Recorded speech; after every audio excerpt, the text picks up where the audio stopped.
Hi, my name is Lan. My final project is the automated floor plan generator. Our model proposes a novel solution to generate floor plans of interior spaces using just a few parameters and constraints with user interactive method. Here is the general framework for the whole generative progress from user specified to the automated procedural and lastly to the evaluation process.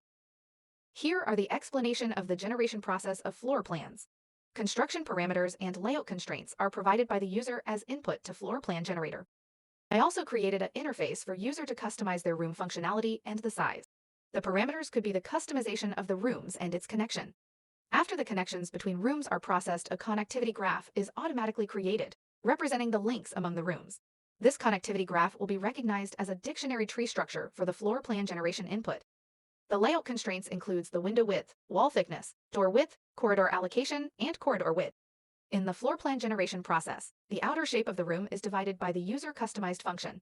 The division always starts from outside and follows all possible connections from the accessed room. In the process, outer wall is identified. Wall and windows are created on the external wall.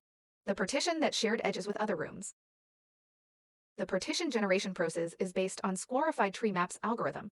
A tree map algorithm is an efficient and compact form to organize and to visualize elements of hierarchical structures of information.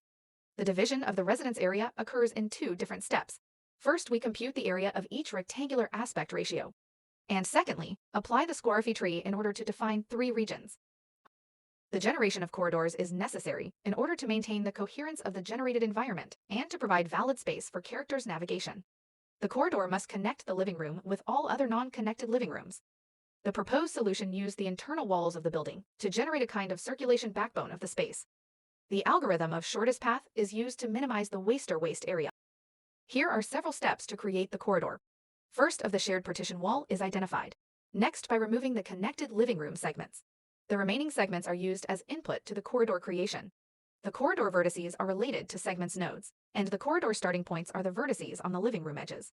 The corridor ending points are the room that are not connected to the living room. Corridor path is used the shortest path algorithm to generate.